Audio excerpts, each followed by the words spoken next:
Assalamualaikum warahmatullahi wabarakatuh.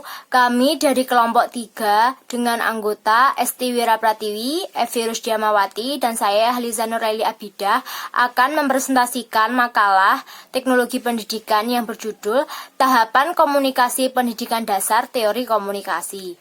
Langsung saja pada poin pertama, kita membahas teori komunikasi pendidikan. Menurut Aubrey B. Fisher, menjelaskan ada 4 perspektif teori komunikasi. Yang pertama, perspektif mekanistik, yaitu rangkaian berbagai objek yang bersifat sebab akibat. Yang kedua, perspektif psikologis, yaitu subjektivitas manusia mempengaruhi stimulus yang mereka terima dan yang mereka hasilkan. Yang ketiga, perspektif interaksionis menjelaskan menekankan tindakan manusia dalam masyarakat. Dan yang terakhir, perspektif pragmatis, yaitu pertukaran pesan yang komunikatif pada perilaku individu yang berinteraksi. Komunikasi berasal dari bahasa Latin communicatio yang berarti pemberitahuan atau pertukaran pikiran. Dalam komunikasi harus ada unsur-unsur kesamaan makna agar terjadi suatu pertukaran pikiran atau pengertian antara komunikator dan komunikan. Komunikator ialah orang yang menyampaikan pesan, sedangkan komunikan adalah orang yang menerima pesan tersebut. Umumnya komunikasi pendidikan yaitu segala interaksi dalam semua aspek pendidikan yang saling berkaitan. Pesan yang disampaikan dalam pembelajaran dilakukan secara verbal maupun nonverbal, dan komunikasi dikendalikan dan dikondisikan untuk tujuan pendidikan. Selanjutnya, poin kedua yaitu komponen dan tujuan komunikasi pendidikan. Dalam proses komunikasi, ada 6 komponen yang harus ada dalam pendidikan. Yang pertama adalah sumber. Sumber bisa berasal dari materi pembelajaran seperti buku. Yang kedua, komunikator. Komunikator yaitu penyampaian materi yang disampaikan oleh guru atau dosen. Yang ketiga yaitu pesan. Pesan adalah keseluruhan dari apa yang telah disampaikan pendidik. Dan yang keempat, komunikan. Komunikan adalah orang yang menerima pesan dari komunikator. Biasanya komunikan itu peserta didik. Yang selanjutnya yaitu media. Media merupakan alat penyampaian materi. Dan yang terakhir adalah hasil. Hasil dalam suatu komunikasi yaitu adanya perubahan sikap dan tingkah laku peserta didik. Selanjutnya, tujuan dari komunikasi pendidikan yaitu yang pertama sebagai pengamat lingkungan, dan yang kedua korelasi kelompok-kelompok dalam masyarakat dalam menanggapi lingkungan, dan yang terakhir transmisi warisan sosial dari generasi satu ke generasi yang lain.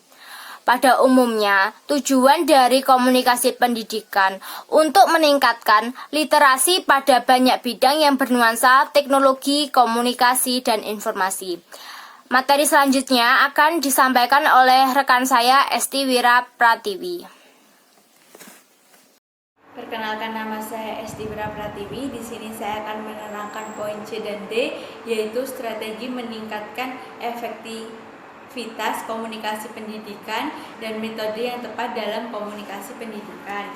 Strategi meningkatkan efektivitas komunikasi dalam pendidikan merupakan paduan perencanaan komunikasi dengan manajemen komunikasi untuk mencapai tujuan yang telah ditetapkan. Di sini ada 4 strategi. Yang pertama adalah mengenali sasaran komunikasi, yang kedua adalah pemilihan media komunikasi, yang ketiga adalah pengkajian tujuan pesan komunikasi, dan yang keempat adalah peranan komunikator dalam komunikasi. Komunikasi dikatakan efektif apabila terdapat aliran informasi dua arah antara komunikator dan komunikasi, dan informasi tersebut sama-sama direspon sesuai dengan harapan kedua belah pihak atau kedua pelaku komunikasi tersebut. Setidaknya terdapat 5 aspek yang perlu dipahami dalam membangun komunikasi yang efektif.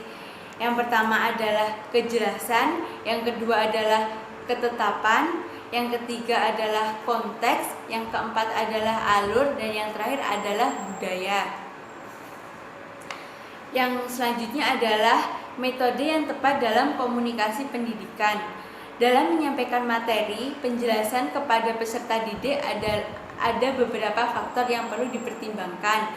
Di antaranya adalah peserta didik, ruang kelas, metode, dan materi.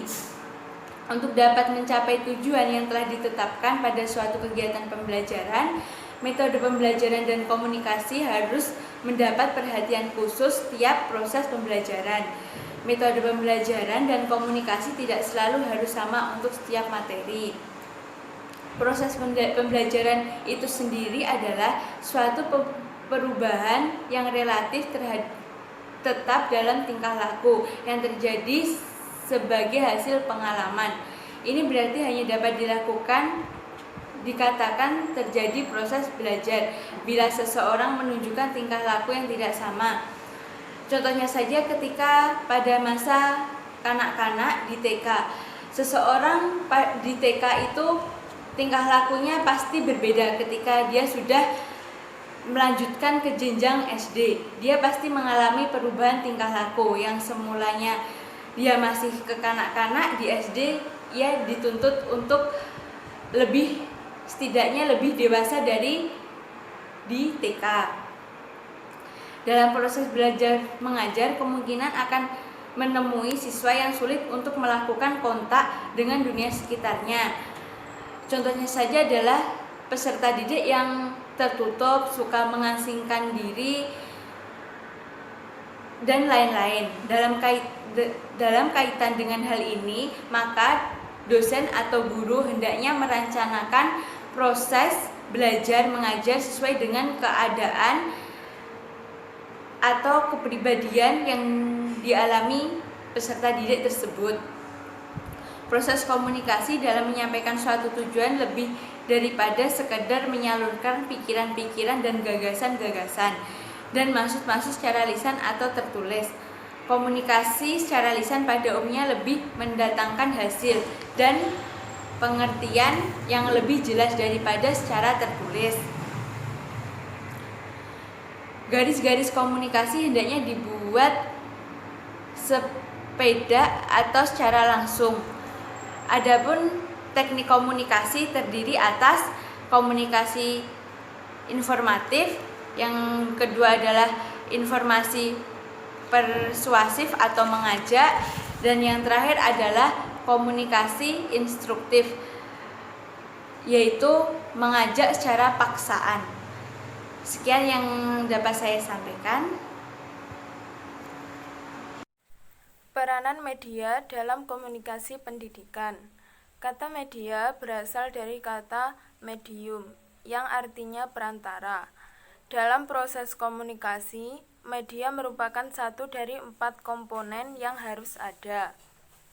Komponen lain yaitu sumber informasi, informasi, dan penerima informasi.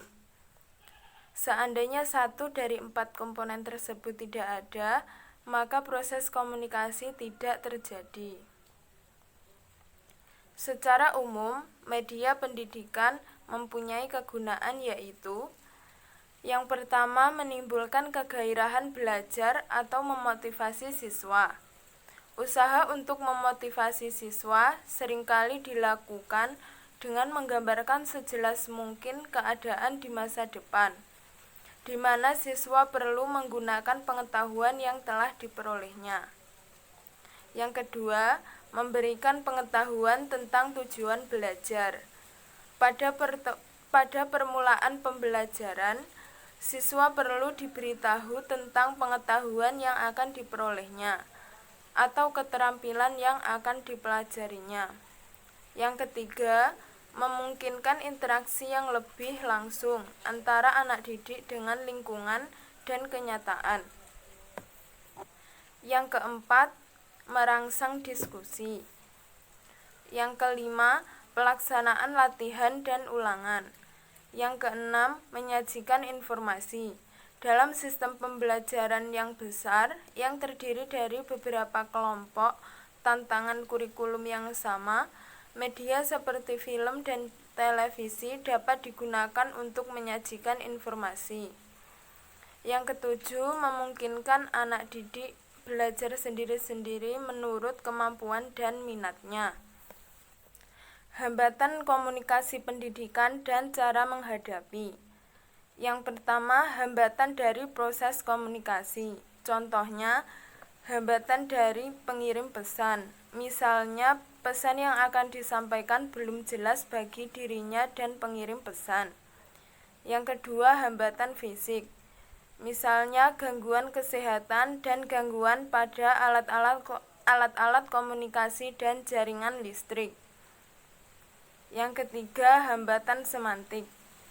Kata-kata yang digunakan dalam komunikasi kadang-kadang mempunyai arti mendua, tidak jelas, tidak bebas, dan berbelit-belit. Yang keempat, hambatan psikologis. Dari beberapa hambatan tersebut dapat diatasi dengan cara: yang pertama, meningkatkan umpan balik. Yang kedua, empati. Penyampaian pesan disesuaikan dengan keadaan penerima. Yang ketiga, pengulangan untuk menjamin bahwa pesan dapat diterima. Yang keempat, menggunakan bahasa yang sederhana dan mudah. Yang kelima, penentuan waktu secara efektif. Yang keenam, mendengarkan secara efektif. Yang ketujuh, mengatur arus komunikasi. Yang kedelapan, menggunakan komunikasi langsung atau face to face. Sekian dari saya. Wassalamualaikum warahmatullahi wabarakatuh.